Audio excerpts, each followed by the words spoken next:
Good evening everyone. बच्चों, आज हम जो चैप्टर करने वाले हैं उसका नाम है human health and diseases from class 12। ठीक है, और नीट के अकॉर्डिंग भी अगर आप देखें तो ये चैप्टर काफी इंपॉर्टेंट है, काफी वेटेज है इस चैप्टर का, काफी क्वेश्चंस आते हैं इसके अंदर। ठीक है, ह्यूमन हेल्थ एंड डिजीज। देखो बच्चों, इस चैप्टर के अंदर हम लोग क्या पढ़ने वाले हैं। ठीक है, देखिए हम एक कोई भी पर्सन अपनी डेली रूटीन के अंदर बहुत सारे माइक्रो ऑर्गेनिज्म से क्या करता है, एनकाउंटर करता है। ठीक है, चाहे उसने कोई पानी पिया हो, उसके अंदर में भी हो सकता है बहुत सारे माइक्रो ऑर्गेनिज्म हो, चाहे उसने कोई फूड खाया हो, उसके अंदर में भी हो सकता है कोई माइक्रो ऑर्गेनिज्म हो। ठीक है, लेकिन ऐसा नहीं होता है कि कोई भी पर्सन डेली बीमार हो जाता होगा, ऐसा तो नहीं होता है, कभी कभार ऐसा हो जाता है, लेकिन यूजुअली क्या होता है, ऐसा नहीं होता है। तो ऐसा क्या है कि हमारे अंदर माइक्रो ऑर्गेनिज्म भी गया था और हम लोग बीमार भी नहीं पड़े। ठीक है, उसका रीजन क्या होता है बच्चा, हम लोगों के अंदर भी क्या कर रहा है, एक सिस्टम काम कर रहा है जिसको हम लोग क्या बोलते हैं, इम्यून सिस्टम बोलते हैं। ठीक है, जो क्या करता है, हमें इन माइक्रो ऑर्गेनिज्म से क्या करता है, प्रोटेक्ट करता है। ठीक है, हम लोग इस चैप्टर के अंदर पढ़ने वाले हैं कि हमारा जो इम्यून सिस्टम है वो कैसे काम करता है, इम्यूनिटी हमारी क्या चीज होती है, डिफरेंट टाइप की डिजीजेस पढ़ने वाले हैं इसके अंदर। ठीक है, तो सबसे पहले हम लोग एक टर्म डिस्कस करते हैं जिसका नाम है इम्यूनिटी।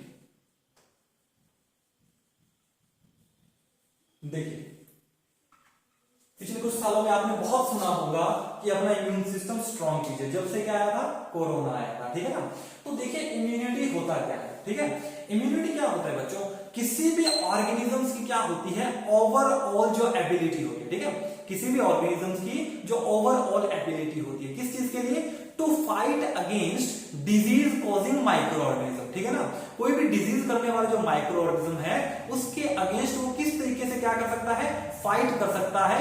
वही जो एबिलिटी है किसी भी ऑर्गेनिजम्स की, वो क्या है, इम्यूनिटी है उसकी। ठीक है, और वो जो पूरा सिस्टम है बॉडी का, उसको हम क्या बोल देते हैं, इम्यून सिस्टम बोल देते हैं। देखिए, द ओवरऑल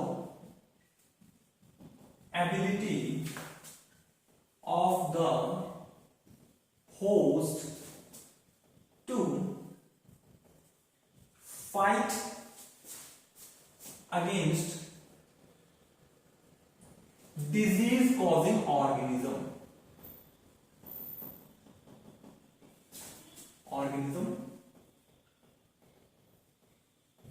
conferred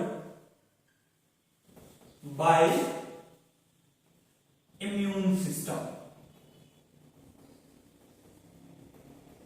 ठीक है, देखिए बच्चों, कोई भी क्या है, किसी भी ऑर्गेनिजम्स की डिजीज से लड़ने की जो कैपेबिलिटी है उसी को हम लोग क्या बोलते हैं, इम्यूनिटी बोलते हैं। ठीक है, और वो हमें प्रोवाइड कौन करवाता है, हमारा इम्यून सिस्टम। ठीक है ना, वो हमें कौन प्रोवाइड करवाता है, हमारा immune system is called as immunity. उसी को हम लोग क्या बोल देते हैं, इम्यूनिटी बोल देते हैं। ठीक है, तो ये इसकी क्या है, एनसीईआरटी की क्या है, डेफिनेशन। ठीक है, क्लियर है। अब देखो बच्चों, हमारे पास जो इम्यूनिटी जो होती है वो दो टाइप की होती है, टाइप ऑफ इम्यूनिटी। हमारे पास इम्यूनिटी कितने टाइप है, देखो हमारे पास जो इम्यूनिटी है वो दो टाइप की है। पहली हमारे पास आती है इननेट इम्यूनिटी, और दूसरी हमारे पास आती है एक्वायर्ड इम्यूनिटी।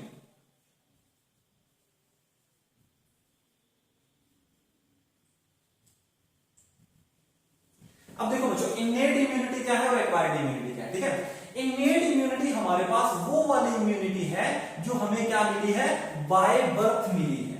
जो क्या मिली है, हमें बाय बर्थ मिली है, मतलब क्या है, गॉड गिफ्टेड है। समझ में आया, जो जिस भी बेबी का बर्थ होता है तो अपने साथ लेके ही आता है। ठीक है ना, बाय बर्थ जो मिले। ठीक है, गॉड गिफ्टेड। ठीक है, और एक्वायर्ड इम्यूनिटी हमारे पास वो वाली इम्यूनिटी होती है जो कोई भी ऑर्गेनिज्म अपने लाइफ टाइम के अंदर क्या करता है, एक्वायर करता है। ठीक है ना, एक्वायर करने का मतलब क्या हो सकता है, या तो उस ऑर्गेनिज्म को या भी उस ह्यूमन को क्या हुआ होगा, किसी माइक्रो ऑर्गेनिज्म से क्या हुआ होगा, इन्फेक्शन हुआ होगा, तो उसकी बॉडी के अंदर क्या बन गई होगी, उसके अगेंस्ट एंटीबॉडी बन गई होगी। ठीक है ना, दूसरी चीज क्या हो सकती है कि हम क्या के लिए वैक्सीनेशन जो हम लोग करवाते हैं उसके अंदर भी क्या होता है, एक एक्टिवेटेड क्या होता है ऑर्गेनिज्म, माइक्रो ऑर्गेनिज्म भी होता है, ठीक है ना।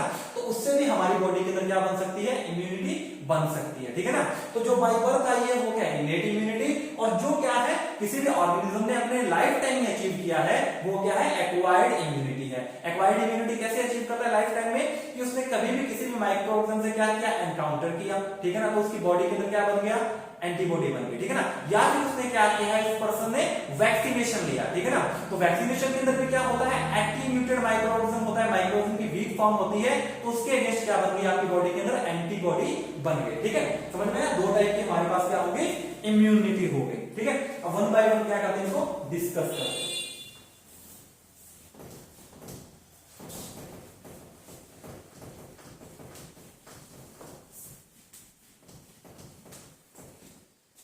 अब देखिए सबसे पहले आपके पास आ जाती है इन्नेट इम्यूनिटी।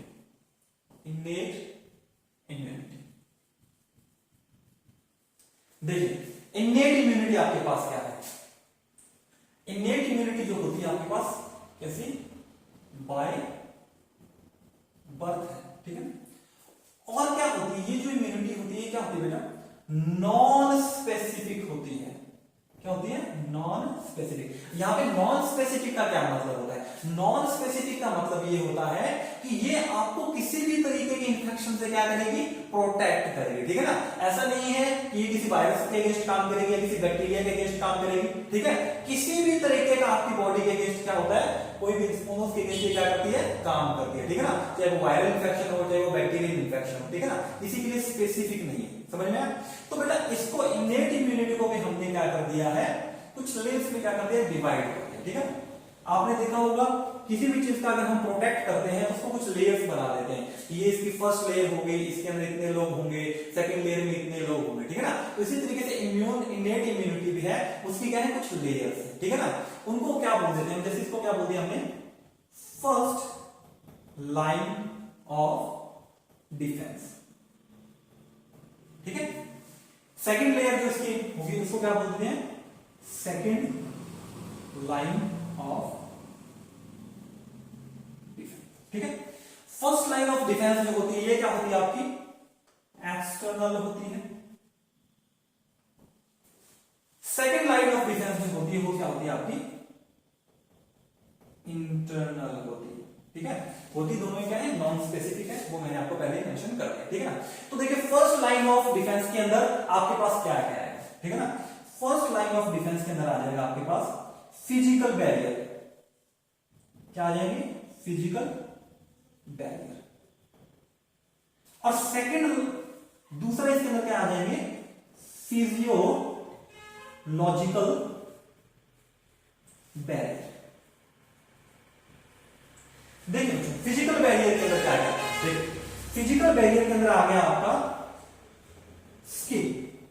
अभी सर हम ये वाला डिस्कस करें, ठीक है ना। फिजिकल बैरियर के अंदर क्या आ गया आपका, स्किन आ गया। देखिए स्किन आपका कैसे फिजिकल बैरियर है, अब देखिए पूरा का पूरा जो एनवायरनमेंट है, एनवायरनमेंट के अंदर तो बहुत सारे माइक्रो ऑर्गेनिज्म है, ठीक है ना। लेकिन कोई भी आपको इन्फेक्ट तो नहीं कर रहा, क्यों नहीं कर रहा, क्योंकि वो हमारी बॉडी के अंदर क्या नहीं कर पा रहा, पेनिट्रेट नहीं कर पा रहा है। क्यों नहीं पेनिट्रेट कर पा रहा, क्योंकि हमारे बॉडी के ऊपर क्या है, स्किन है, ठीक है ना। क्योंकि हमारी बॉडी के ऊपर क्या है, स्किन है, ऊपर से स्किन का जो पीएच होता है वो भी 2 to 3 होता है, ठीक है ना। तो उसके अंदर उसकी डेथ भी हो जाती है, ठीक है ना। और आपने ये ऑब्जर्व किया होगा कि जब भी आपको कभी क्या हो जाता है, इंजरी हो जाता है, तो सबसे पहले क्या दिया जाता है, एंटीसेप्टिक दिया जाता है, डेटॉल या फिर सैफ्रॉन, ठीक है ना।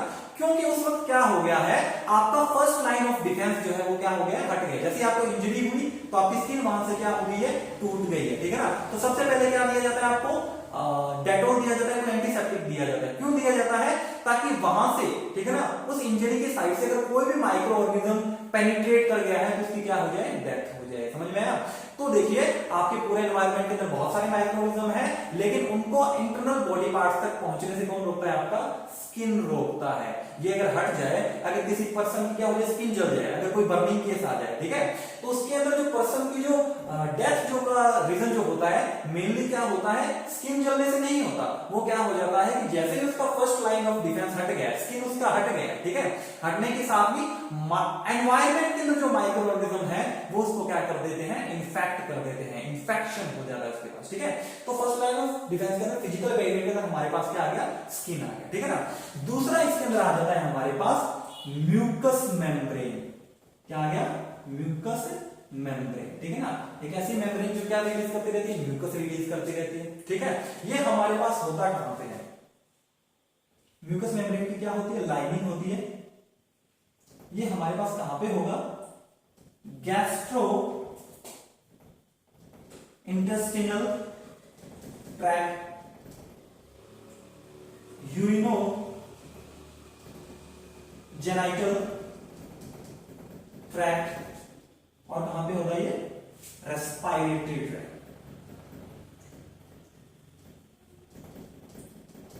देखिए बच्चों, यहां पे कौन से, गैस्ट्रोइंटेस्टिनल ट्रैक्ट, ठीक है ना।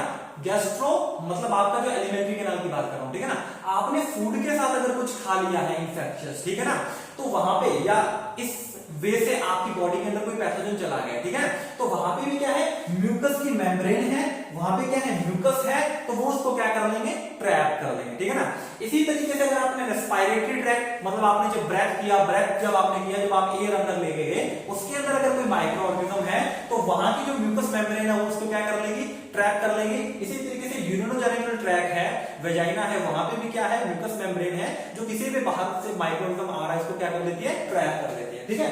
तो ये क्या होगा आपका फिजिकल बैरियर, ठीक है।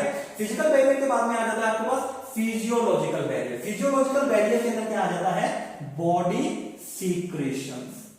क्या आ गया आपके पास, बॉडी सीक्रेशंस। बॉडी सीक्रेशंस के अंदर देखिए, अगर मैं बात करूं स्टमक की, तो स्टमक जो है वो क्या रिलीज करता है, HCl रिलीज करता है। स्टमक क्या रिलीज करता है, HCl। अगर आपने क्या किया है, कोई भी इंफेक्शियस, अगर आपने कोई भी इंफेक्शन आपने क्या ले लिया है, फूड के साथ अगर इंडल्ज कर लिया है, ठीक है, तो वो कहां जाएगा, आपके स्टमक के अंदर जाएगा। और स्टमक की जो पीएच होती है, बिकॉज ऑफ HCl, वो क्या होती है, हाईली एसिडिक होती है, ठीक है ना। पीएच 1 to 2 होती है, मतलब बहुत ज्यादा क्या है, एसिडिक है। तो उस एनवायरनमेंट के अंदर वो माइक्रो ऑर्गेनिज्म सर्वाइव नहीं कर पाएगा और उसकी क्या हो जाएगी, डेथ हो जाएगी, समझ में आया। उसके बाद में अगर फिजियोलॉजिकल बैरियर की मैं बात करूं तो आपका क्या हो गया, टीयर्स हो गया, और क्या हो गया आपका, सलाइवा हो गया। टीयर्स और सलाइवा के अंदर भी क्या होता है, एक एंजाइम होता है जिसका नाम होता है लाइसोजाइम, ठीक है ना। यहां पे भी क्या होता है आपके पास, लाइसोजाइम प्रेजेंट होता है। अब लाइसोजाइम क्या करता है बच्चों, देखो लाइसोजाइम जो एंजाइम होता है वो क्या करता है, बैक्टीरिया की जो सेल वॉल होती है वो बनी हुई होती है पेप्टाइडोग्लाइकेंस की, ठीक है ना, पेप्टाइडोग्लाइकन की। और ये जो लाइसोजाइम है ये इस पेप्टाइडोग्लाइकन का क्या कर देता है, ब्रेक डाउन कर देता है, ठीक है ना। तो बैक्टीरिया की क्या हुई, अगर सेल वॉल अगर उसकी डैमेज होगी तो बैक्टीरिया सेल की क्या हो जाएगी, डेथ हो जाएगी, समझ में आया। तो हमने इनेट इम्यूनिटी के अंदर ये सब कुछ पढ़ लिया है। कौन सा पढ़ लिया हमने, इनेट इम्यूनिटी का first line of defence, second line of defence हम लोगों ने, sorry first line of defence हम लोगों ने क्या कर लिया, कंप्लीट कर लिया, ठीक है। उसके बाद में पढ़ते हैं हम लोग सेकंड लाइन ऑफ डिफेंस।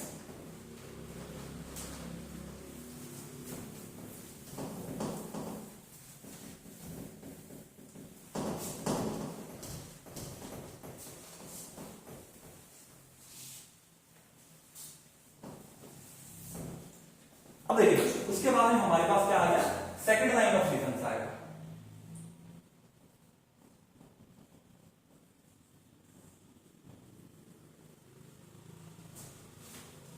ये क्या है हमारे पास, इंटरनल है, और ये भी क्या है हमारे पास, नॉन स्पेसिफिक है। अब देखिए बच्चों सेकंड लाइन ऑफ डिफेंस के अंदर क्या आएगा, सेकंड लाइन ऑफ डिफेंस के अंदर हमारे पास पहले जो आएगी वो आएगा हमारे पास सेलुलर बैरियर, ठीक है ना।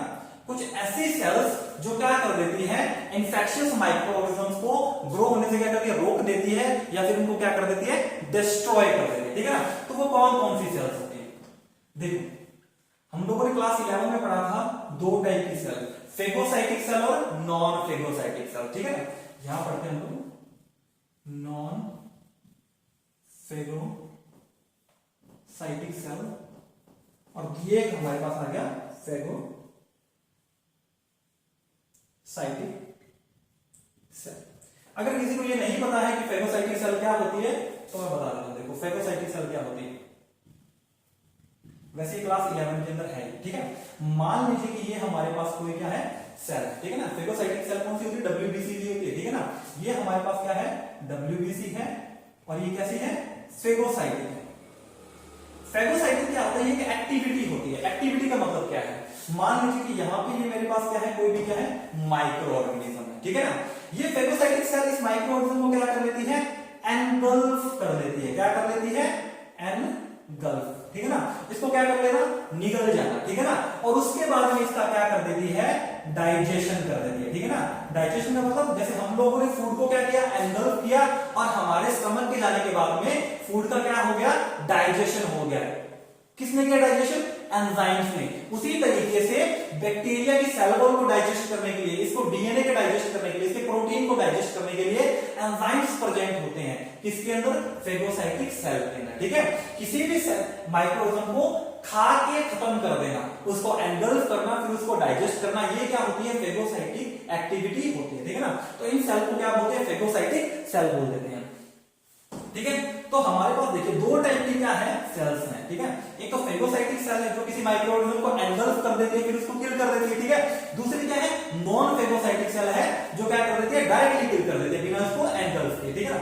तो नॉन फेगोसाइटिक सेल के अंदर हमारे पास कौन सी सेल्स आती है, देखिए इसके अंदर हमारे पास सेल्स आती है नेचुरल किलर सेल्स।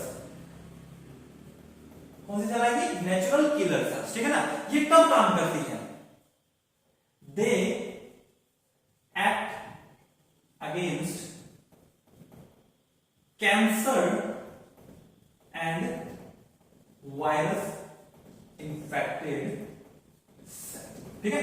ये नेचुरल किलर सेल्स जो है ये क्या करती है, कोई भी वायरस इंफेक्टेड सेल या फिर क्या हो, कैंसरस सेल हो, ठीक है ना, उनको क्या कर देती है, किल कर देती है, ठीक है ना। एंगल्फ नहीं करती है, इसीलिए इनको क्या बोला है, नॉन फेगोसाइटिक सेल, क्लियर है। उसके बाद में हमारे पास आ जाती है फेगोसाइटिक सेल, ठीक है। फेगोसाइटिक सेल कौन सी है, जो क्या कर देती है, किसी को एंगल्फ कर देती है, ठीक है ना। तो फेगोसाइटिक सेल्स के अंदर हमारे पास कौन कौन सी सेल आती है, फेगोसाइटिक सेल्स के अंदर अगर मैं बात करूं ब्लड की, अगर मैं बात करूं ब्लड की, तो ब्लड के अंदर हमारे पास कौन कौन सी फेगोसाइटिक सेल है, ब्लड के अंदर हमारे पास है मोनोसाइट्स, जो बाद में टिश्यूज के अंदर जाने के बाद में मैक्रोफेजेस में कन्वर्ट हो जाती है। दूसरी हमारे पास ब्लड के अंदर है न्यूट्रोफिल्स, ठीक है। न्यूट्रोफिल्स को हम पीएमएनएल्स भी बोलते हैं, पीएमएनएल का मतलब होता है पॉलीमॉर्फोन्यूक्लियर लिपोसाइट्स, ठीक है ना।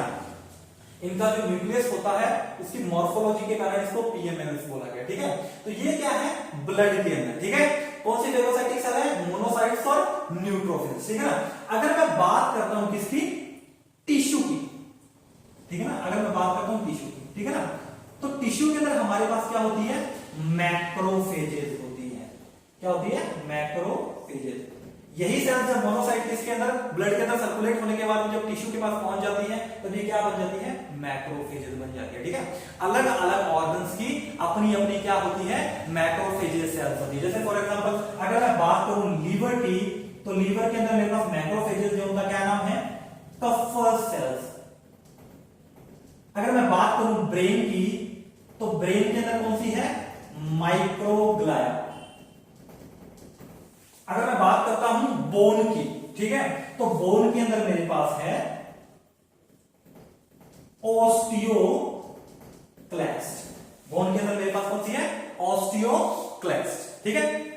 यहां तक समझ में आया। तो यहां तक हमने क्या पढ़ लिया, सेकंड लाइन ऑफ डिफेंस के अंदर हम लोगों ने पहला कौन सा बैरियर पढ़ लिया, सेलुलर बैरियर पढ़ लिया, ठीक है ना। सेलुलर बैरियर हम लोगों ने यहां तक पढ़ लिया। चलो आगे पढ़ते हैं सेकंड लाइन ऑफ डिफेंस के अंदर दूसरी चीज।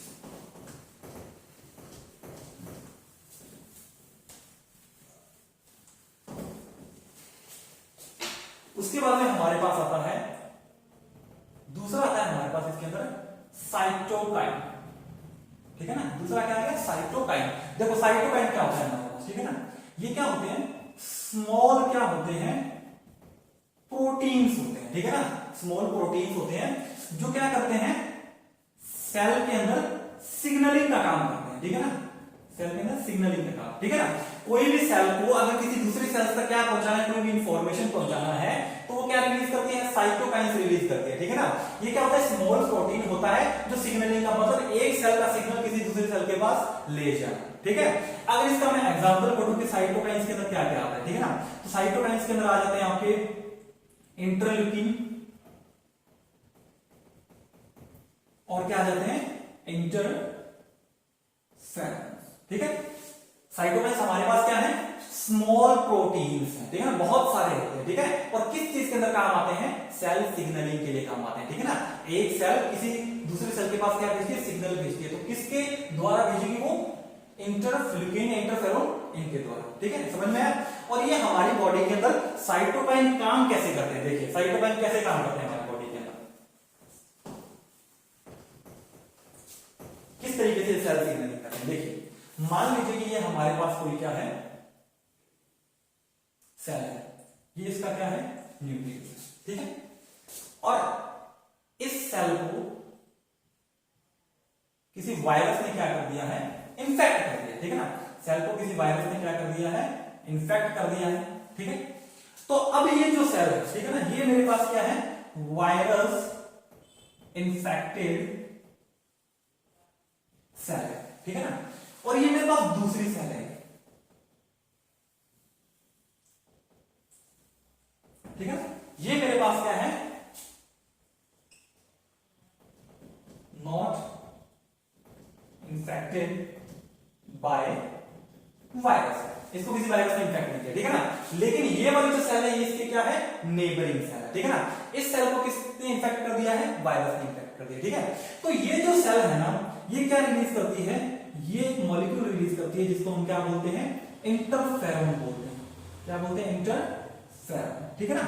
अब ये क्या करेगा इंटरफेरॉन, ये जो इन्फेक्टेड सेल है इसने कुछ ऐसा सिग्नलिंग मॉलिक्यूल क्या किया, रिलीज किया, जो क्या बताएगा, पास वाली जो नेबरिंग सेल है, ठीक है ना, पास वाली जो नेबरिंग सेल है ये उसके रिसेप्टर पे जाके क्या होगा, बाइंड होगा और उसको बताएगा, उसको सिग्नल भेजेगा कि आप क्या सिंथेसाइज कर लीजिए, एंटीवायरल प्रोटीन सिंथेसाइज कर लीजिए, क्योंकि इन टिश्यूज के अंदर क्या हो गया है, सेल्स के पास क्या हो गया है, वायरस का इन्फेक्शन हो गया है, समझ में आया ना।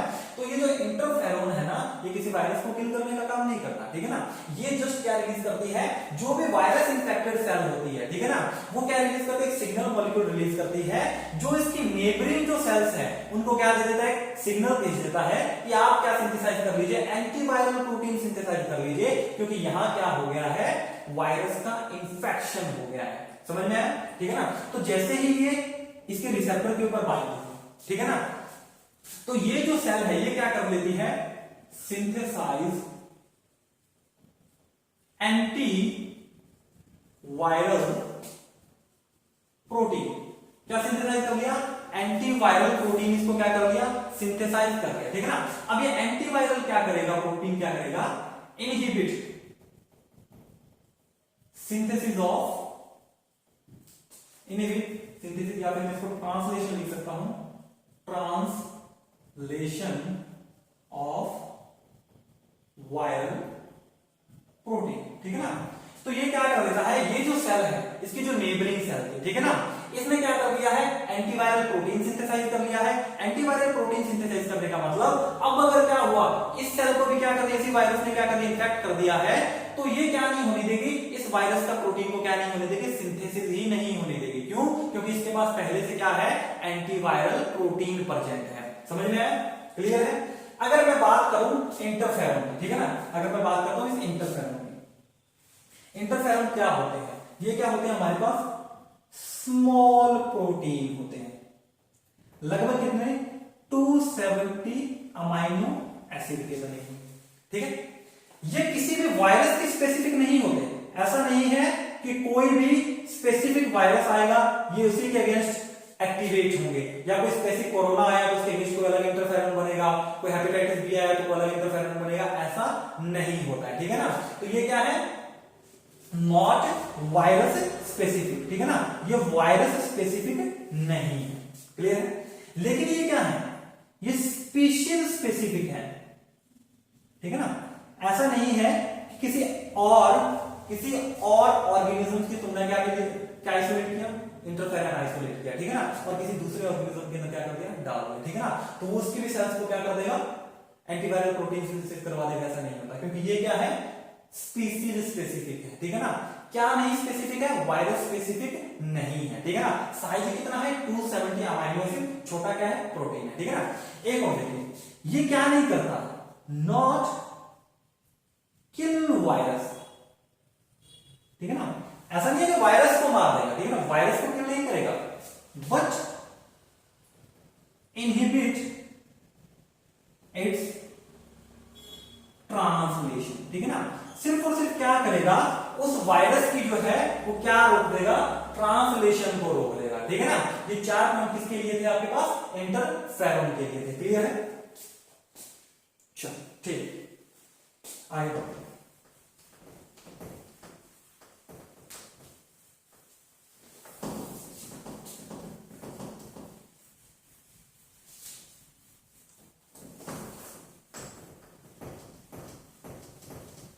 देखिए उसके बाद में हमारे पास सेकंड लाइन ऑफ डिफेंस के अंदर अगला बैरियर जो आता है वो आता है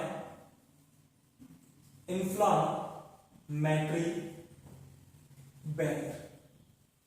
अब देखिए ये इंफ्लामेटरी बैरियर कैसे काम करता है, ठीक है ना।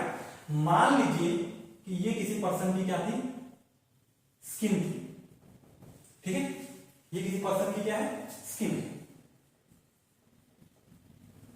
अब यहां पे क्या हो गया है, किसी भी तरीके की क्या हो गई, इंजरी हो गई है, ठीक है ना।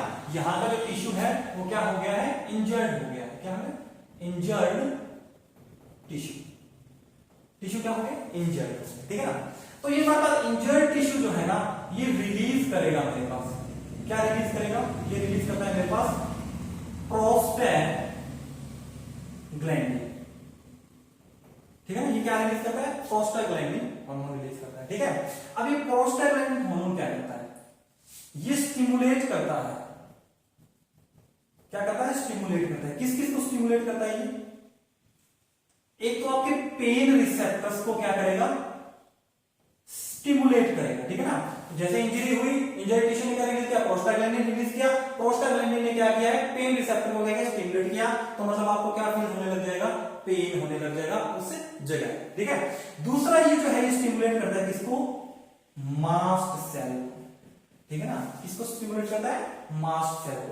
अब मास्ट सेल क्या करती है, मास्ट सेल जो है वो रिलीज करती है, क्या रिलीज करती है, मास्ट सेल आपके पास रिलीज करती है, हिस्टामिन रिलीज करती है, क्या रिलीज करती है, हिस्टामिन। और हिस्टामिन कैसे काम करता है, हिस्टामिन आपके पास होता है वेसोडाइलेटर, क्या है, वेसोडाइलेटर। अब वेसोडाइलेटर का क्या मतलब होता है, वेसो का क्या मतलब होता है, वेसल, और डायलेटर का मतलब डायलेशन, मतलब किसी भी वेसल को, ब्लड वेसल्स को क्या कर देना है, हमें डायलेट कर देना है, ठीक है ना। तो कैसे काम करता है ये वेसोडाइलेटर हिस्टामिन, देखिए मान लीजिए कि उस इंजर्ड टिश्यू जो है उसके नीचे क्या जा रही थी, ब्लड वेसल्स जो जा रही थी, ठीक है ना, ये, ठीक है।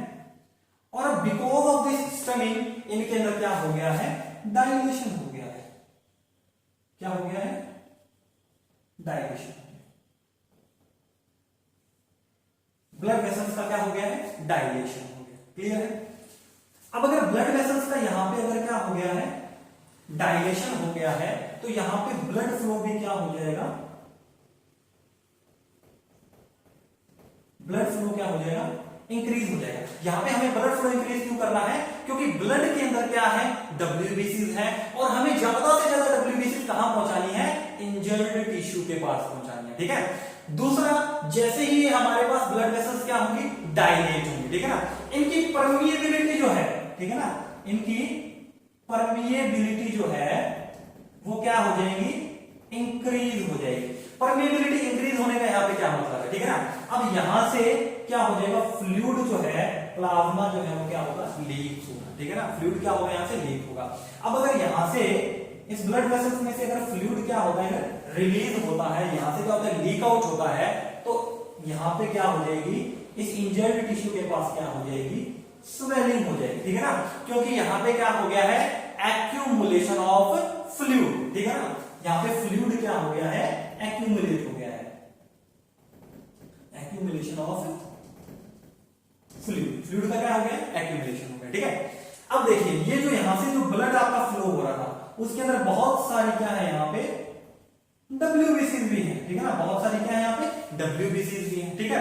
और जैसे ही यहाँ पे ब्लड वेसल्स की परमेबिलिटी क्या हो गई है, इंक्रीज हो गई है, ठीक है ना, ब्लड वेसल की परमेबिलिटी क्या हो गई, इंक्रीज हो गई है, ठीक है ना। तो ये जो WBCs है ये यहां से क्या कर जाएगी, मूव कर जाएगी, ठीक है ना, WBCs यहां से क्या कर जाएगी, मूव कर जाएगी, ब्लड वेसल्स में से बाहर आ जाएगी, ठीक है ना। इसका जो मूवमेंट होता है इसको बोलते हैं डायपीडिसिस, ठीक है ना। डायपीडिसिस का मतलब है अमीबॉइड मूवमेंट ऑफ WBC, ठीक है। देखिए जब भी आपकी ब्लड वेसल्स क्या हुई है, डायलेट हुई है, ठीक है ना, इनके बीच में जब क्या बना है, गैप बना है, ठीक है ना, तो यहां से क्या है आपकी WBC क्या हो जाती है, अमीबा जैसे मूवमेंट करता है, ठीक है ना, उस तरीके से क्या करती है, मूवमेंट करके यहां से बाहर निकल जाती है, ठीक है ना। इस प्रोसेस को बोलते हैं डायपीडिसिस, ठीक है ना। अभी WBC बाहर आके क्या करेगी, देखिए अगर यहाँ पे टिश्यू अगर हमारा इंजर्ड है तो फॉर श्योर यहां से क्या हो गया, कोई बैक्टीरिया भी क्या हो गया होगा, अंदर आ गया होगा, ठीक है ना। और बैक्टीरिया ने क्या बनाया होगा, कोई टॉक्सिन भी बना दिया होगा यहाँ पे, ठीक है, बैक्टीरिया ने क्या बना दिया होगा, टॉक्सिन भी बना दिया होगा, ठीक है। तो ये जो है WBC जाएगी, इन दोनों को क्या करेगी, ये फेगोसाइट कर देगी, ठीक है ना, इन दोनों को क्या कर देगी, किल कर देगी, इस टॉक्सिन को क्या कर देगी, न्यूट्रलाइज कर देगी, इस टॉक्सिन को क्या कर देगी, न्यूट्रलाइज कर देगी, ठीक है। तो इस तरीके से हमारा जो है वो इंफ्लामेटरी बैरियर जो है वो करता है काम, ठीक है ना। पूरा समझ में आया आपको किस तरीके से इंफ्लामेटरी बैरियर ने काम किया, ठीक है। अब पढ़ते हैं अपना अगला बैरियर। तो देखिए एक चीज और बता देता हूं आपको, इन्फ्लामेशन जो है वो चार चीजों को एक साथ में बोलते हैं, ठीक है ना। अगर क्या हो जाए आपके पास, रेडनेस हो जाए, ठीक है ना। रेडनेस कब होगी, जब देखिए ब्लड वेसल्स का क्या हुआ है, डायलेशन हुआ है, डायलेशन हुआ है तो यहाँ पे ब्लड का फ्लो क्या करेगा, इंक्रीज करेगा। अगर यहाँ पे ज्यादा ब्लड फ्लो होगा तो ये जो पर्टिकुलर इंजर्ड एरिया है आपको कैसा नजर आएगा, रेड नजर आएगा, ठीक है ना। उसके बाद में इस जगह पे क्या होगा, पेन होगा, हमने देखा था पेन रिसेप्टर को हम लोगों ने एक्टिवेट किया था। यहाँ पे क्या होगी, स्वेलिंग होगी, क्या होगी, यहाँ पे स्वेलिंग होगी। स्वेलिंग क्यों होगी, ब्लड वेसल्स की परमेबिलिटी इंक्रीज हुई, परमेबिलिटी इंक्रीज होने से फ्लूइड क्या हुआ, लीक आउट हुआ इस इंजर्ड टिश्यू के पास में, तो इसकी क्या होगी, स्वेलिंग होगी। और चौथा यहाँ पे क्या आ जाता है, फैक्टर आ जाता है हॉटनेस, ठीक है ना। तो जहां पे ये जो टिश्यू क्या हो जाता है, इंजर्ड हो जाता है, वहां की सेल्स का मेटाबॉलिज्म जो है वो क्या हो जाता है, इंक्रीज हो जाता है। तो यहाँ पे पर्टिकुलर जो टिश्यू है यहाँ पे टेम्परेचर थोड़ा सा क्या हो जाएगा, इंक्रीज हो जाएगा, आपको थोड़ा गर्म गर्म फील होगा, यहाँ पे समझ में आएगा। इन चारों के चारों फैक्टर्स को साइमल्टेनियसली क्या बोल देते हैं, इन्फ्लामेशन बोल देते हैं। क्लियर है, समझ में आया। तो ये क्या हो गया, हमारा इंफ्लामेटरी बैरियर हो गया।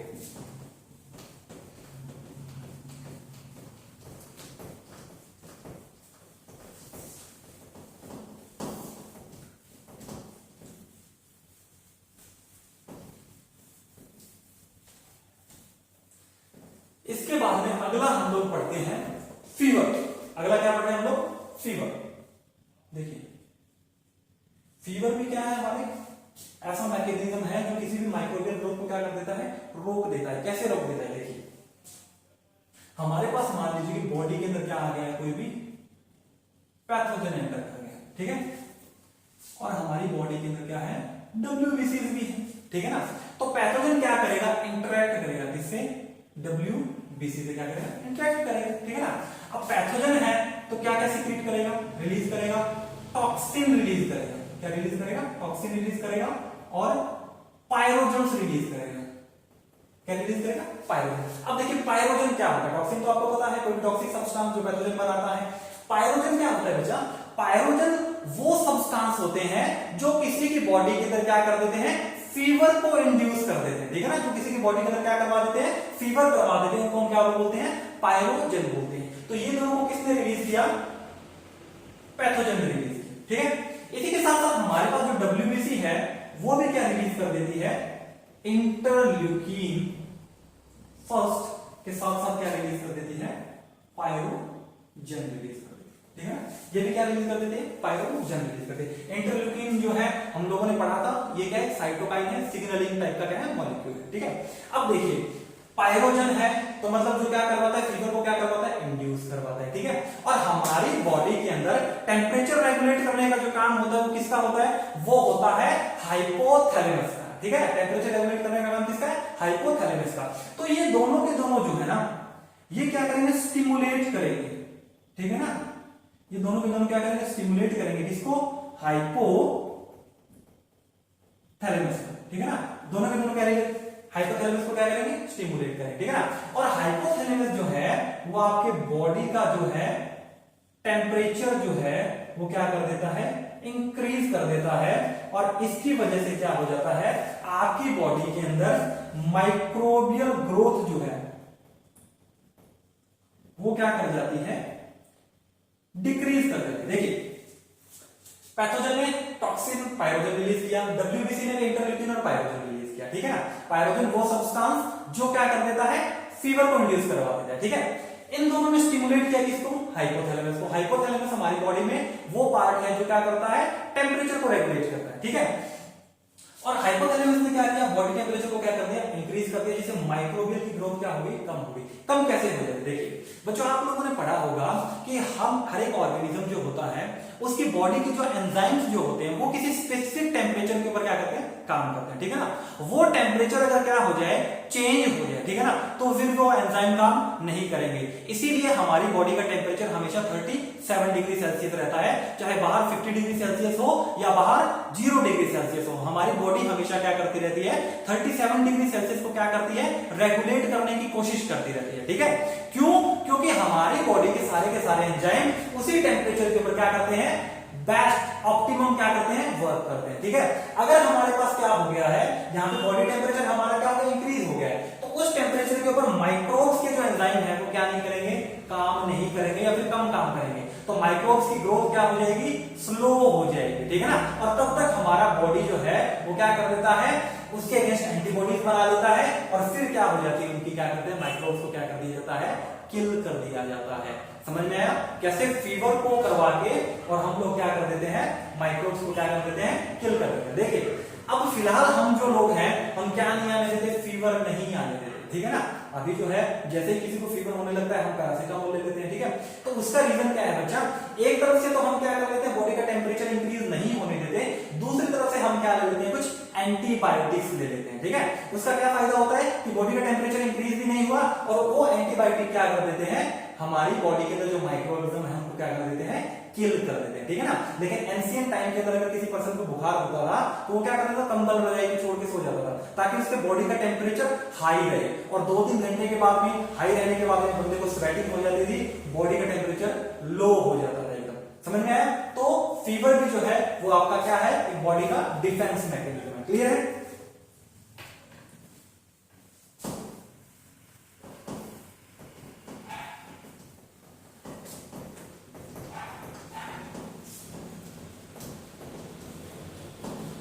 उसके बाद में देखिए हमारे पास आता है थर्ड लाइन ऑफ डिफेंस। अब देखिए थर्ड लाइन ऑफ डिफेंस जो था ना वो हमारे पास कहां पे होता है, थर्ड लाइन ऑफ डिफेंस होता है हमारा acquired immunity. Second line of defence तक तो हमने कहां पे पढ़ा था, इनेट इम्यूनिटी के अंदर पढ़ा था। थर्ड लाइन ऑफ डिफेंस किसके अंदर पढ़ेंगे, एक्वायर्ड इम्यूनिटी के अंदर पढ़ेंगे, ठीक है। थर्ड लाइन ऑफ डिफेंस किसमें पढ़ेंगे, एक्वायर्ड इम्यूनिटी के अंदर। देखिए ये क्या होता है, ये बहुत ही क्या होता है, स्पेसिफिक होता है। क्या होता है, स्पेसिफिक होता है। और क्या होता है, इंटरनल होता है। क्या होता है, इंटरनल होता है, ठीक है। थर्ड लाइन ऑफ डिफेंस, ठीक है। स्पेसिफिक मतलब ऐसा होगा कि अगर किसी माइक्रो ऑर्गेनिज्म के अगेंस्ट आपकी बॉडी के अंदर एंटीबॉडी बनी है तो वो उसी माइक्रो ऑर्गेनिज्म को किल करेगी। फॉर एग्जांपल आप लोगों ने सुना होगा कि कोरोना वायरस के अगेंस्ट हमारी बॉडी के अंदर क्या बन गई है, इम्यूनिटी जनरेट हो गई है, मतलब क्या बन गया, एंटीबॉडीज बन गई, ठीक है। तो हमारी बॉडी के अंदर कोरोना वायरस के अगेंस्ट अगर एंटीबॉडी जनरेट हुई है तो वो किसको किल करेगी, सिर्फ कोरोना वायरस को ही किल करेगी। समझ में आया। अगर हमारी बॉडी के अंदर एंटीबॉडीज जो है वो हेपेटाइटिस बी के अगेंस्ट है या किसी और माइक्रोऑर्गेनिज्म के अगेंस्ट है तो वो क्या करेगी, उसी को किल करेगी, दूसरे किसी भी माइक्रोऑर्गेनिज्म को क्या नहीं करेगी, किल नहीं करेगी। समझ में आया। तो इसीलिए इसको क्या बोल देते हैं, स्पेसिफिक बोलते हैं। और इंटरनल तो है। समझ में आया। तो हमारी third line of defence acquired immunity जो है वो क्या होती है, देखिए इसके अंदर हमारे पास क्या होते हैं, लिम्फोसाइट्स होते हैं। ठीक है, लिम्फोसाइट्स भी हमारे पास कौन से हैं? दो टाइप के हैं। एक तो हमारे पास होता है बी लिम्फोसाइट्स, एक होता है हमारे पास टी लिम्फोसाइट्स। ठीक है, बी लिम्फोसाइट्स क्या होती है बच्चा? हमारे पास एंटीबॉडी मेडिएटेड इम्यूनिटी होती है। क्या होती है? Antibody mediated immunity. Antibody mediated immunity का मतलब बी लिम्फोसाइट्स क्या बनाती है? एंटीबॉडीज बनाती है, और वो एंटीबॉडीज जो है किसी भी माइक्रो ऑर्गेनिज्म को क्या करती है? किल करती है। समझ में आएगा? तो बी लिम्फोसाइट किसमें डिफरेंशिएट हो जाती है आगे? प्लाज्मा सेल्स, और किसके अंदर डिफरेंशिएट हो जाती है? मेमोरी सेल्स के अंदर। ठीक है, और ये प्लाज्मा सेल्स जो है वही आगे आपकी क्या बनाती है? एंटीबॉडीज बनाती है। समझ में आया? और ये जो मेमोरी सेल्स जो है ये क्या कर देती है? थोड़ी सी सेल्स जो है वो क्या हो जाती है? इसी पैथोजन के अगेंस्ट क्या हो जाती है? हमारी बॉडी में सेव हो जाती है। ठीक है ना, as a memory of this pathogen, ताकि दोबारा ये माइक्रोऑर्गेनिज्म कभी भी अगर हमारी बॉडी के अंदर आए तो इसको डिटेक्ट करने के लिए, इसको रिकॉग्नाइज करने के लिए क्या हो? बॉडी को आसान हो। समझ में आएगा? अगर मैं टी लिम्फोसाइट्स की अगर बात करता हूं, ठीक है ना, तो इसके अंदर चार टाइप की सेल्स होती है। कौन कौन सी सेल्स होती है? T helper cells, T killer sales,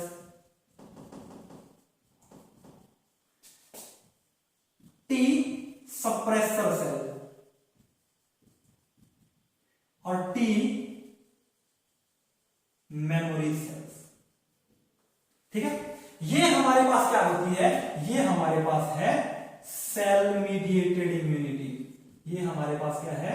cell mediated immunity. मतलब सेल मीडिएटेड इम्यूनिटी का क्या मतलब होता है? ये कोई भी एंटीबॉडीज नहीं बनाती है। ठीक है ना, डायरेक्ट किसी भी माइक्रोबियल जो सेल होगी, कोई ऐसी सेल होगी जिसके अंदर माइक्रोब्स का क्या हो गया? इन्फेक्शन हो गया है, तो डायरेक्टली उस सेल को क्या कर देती है? किल कर देती है। ठीक है, समझ में आया? और इसके अंदर चार टाइप की सेल होगी: T helper cell, T killer cells, T suppressor cell और टी मेमोरी सेल्स। इनके बारे में हम लोग आगे बढ़ेंगे, लेकिन थोड़े से आइडिया के लिए बता देता हूं आपको। हेल्पर सेल्स जो होती है वो बी सेल्स की, बी लिम्फोसाइट्स की हेल्प करती है इम्यून सिस्टम को एक्टिवेट करने के लिए। किलर सेल्स जो होती है किसी भी वायरस इंफेक्टेड कैंसर सेल को क्या कर देती है? किल कर देती है। सप्रेसर सेल्स क्या होती है? जब कोई भी हमारे पास माइक्रो ऑर्गेनिज्म की डेथ हो गई है, ठीक है, उसके बाद में इम्यून सिस्टम को वापस क्या लेना? नॉर्मलाइजेशन के ऊपर लेके आना। तो वो किसका काम है? टी सप्रेसर सेल्स का। और टी मेमोरी सेल्स का, वो जो इन्फेक्शन है उसके मेमोरीज के अंदर कुछ सेल्स क्या हो जाती है? हमारी बॉडी में सेव हो जाती है, ताकि दोबारा अगर कभी यही इन्फेक्शन हो तो हमारी बॉडी को रिकॉग्नाइज करने में, उस माइक्रो ऑर्गेनिज्म को रिकॉग्नाइज करने में क्या हो? आसानी हो। ठीक है, समझ में? चार टाइप की हमारे पास क्या होती है? ये क्या होगी? सेल होगी। ठीक है ना, दो टाइप का हमारे पास क्या होगा? लिम्फोसाइट्स होगी, बी लिम्फोसाइट और टी लिम्फोसाइट्स। क्लियर?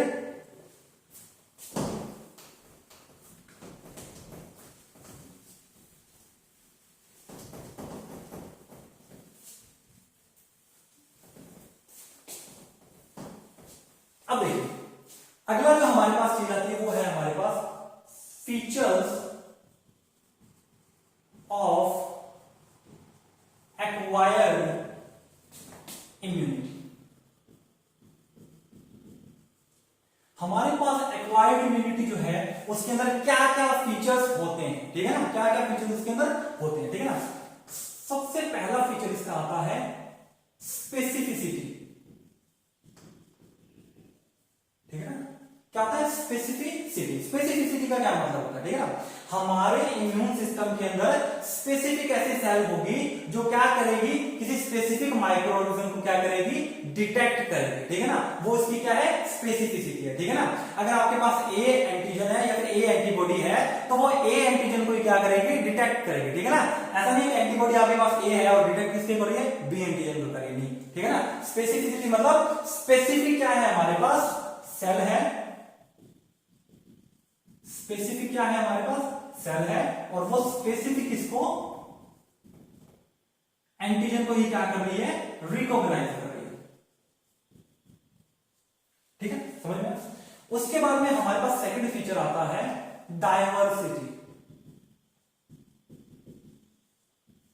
डायवर्सिटी का मतलब कि हमारी बॉडी के अंदर क्या होता है? माइक्रो ऑर्गेनिज्म तो बहुत तरीके के होते हैं, बहुत तरीके के वायरस हैं, बहुत सारे टाइप के, हजारों टाइप के बैक्टीरिया हैं। ठीक है ना, तो हमारे अंदर क्या होता है? एक्वायर्ड इम्यूनिटी की खास बात होती है कि वो इतने सारे ऑर्गेनिजम्स हैं उनको क्या कर सकती है, वो रिकॉग्नाइज कर सकती है, ठीक है ना, कैन रिकॉग्नाइज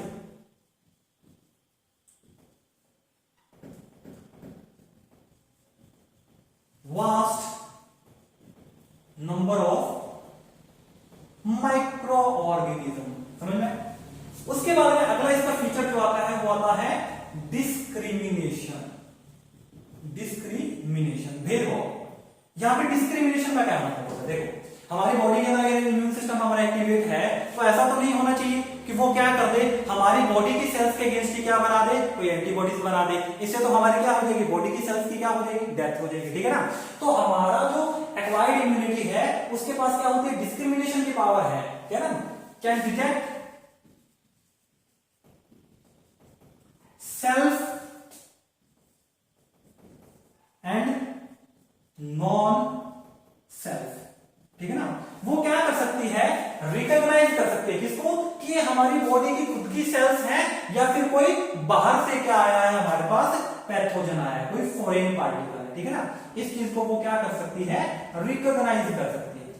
समझ में आया? तो सेल्फ और नॉन सेल्फ को रिकॉग्नाइज करने की उसके पास क्या होती है, पावर होती है, जिसको हम क्या बोलते हैं, डिस्क्रिमिनेशन, ठीक है। पहली आपकी स्पेसिफिसिटी, मतलब स्पेसिफिक सेल स्पेसिफिक एंटीजन के अगेंस्ट क्या करेगी, काम करेगी। स्पेसिफिक एंटीबॉडी स्पेसिफिक एंटीजन से क्या करेगी, बाइंड करेगी। सेकंड हमारे पास आ जाता है डायवर्सिटी। डायवर्सिटी का मतलब हमारा जो एक्वायर्ड इम्यूनिटी है वो बहुत सारे माइक्रोऑर्गेनिज्म को क्या कर सकती है, डिटेक्ट कर सकती है, रिकॉग्नाइज कर सकती है। समझ में आया? तीसरा हमारे पास क्या होगा, डिस्क्रिमिनेशन, ठीक है ना। तो मतलब क्या पहचान सकती है वो, सेल्फ और नॉन सेल्फ में क्या कर सकती है, डिस्क्रिमिनेशन कर सकती है। मतलब कि वो पहचान सकती है कि बॉडी की खुद की सेल्स है, इसके अगेंस्ट एंटीबॉडी नहीं बनानी है, ये बाहर से कहीं फॉरेन पार्टिकल आया इसके अगेंस्ट एंटीबॉडी बनानी है। समझ में आया? ठीक, ये इसके 3 फीचर हो गए।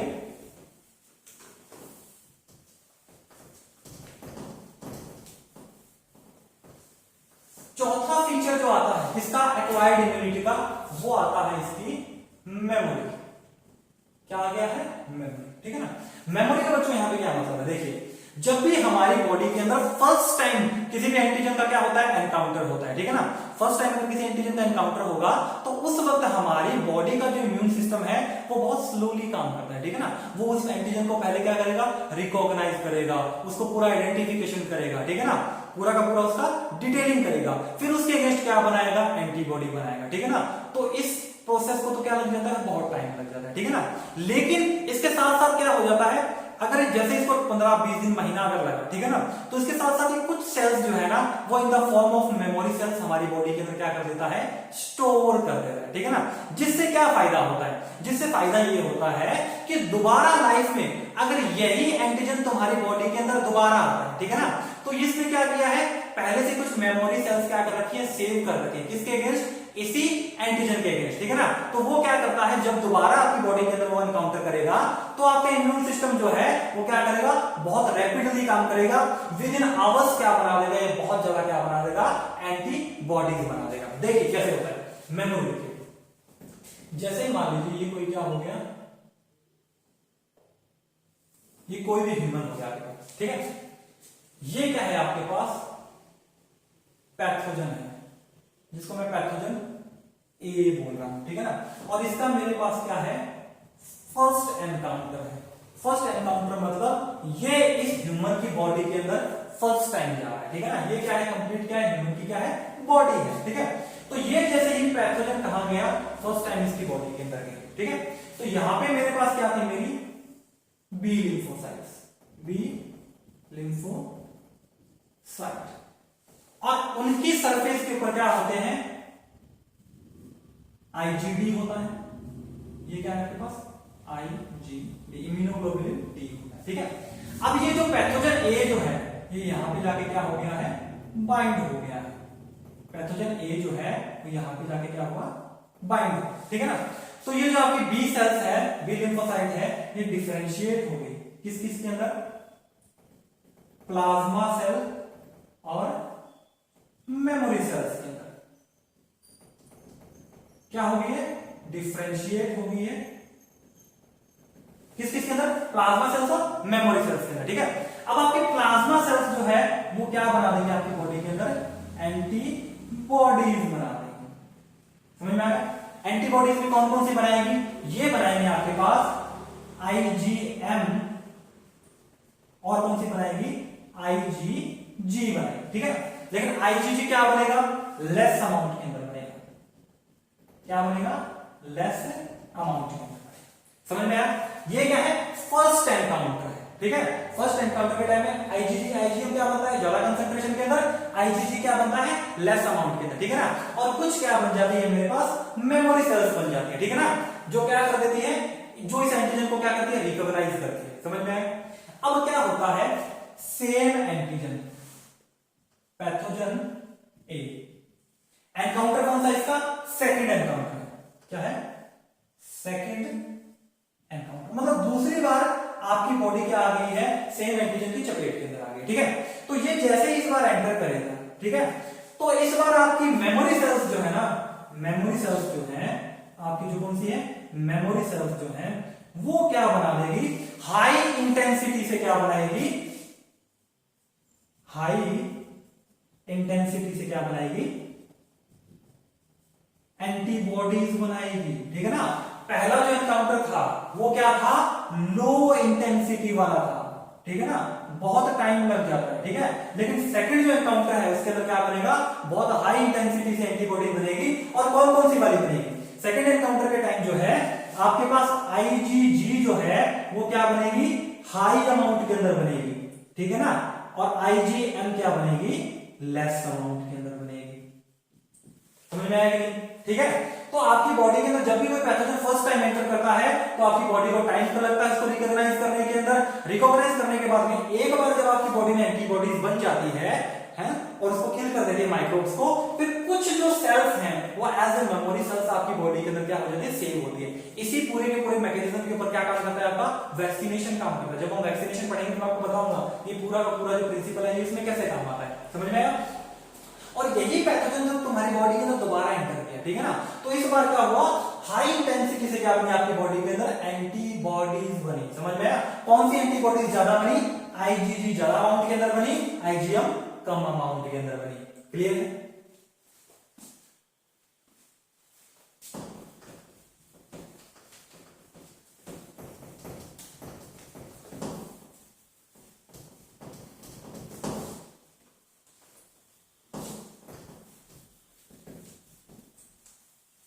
अब देखिए एक ग्राफ आता है आपके पास, ठीक है ना,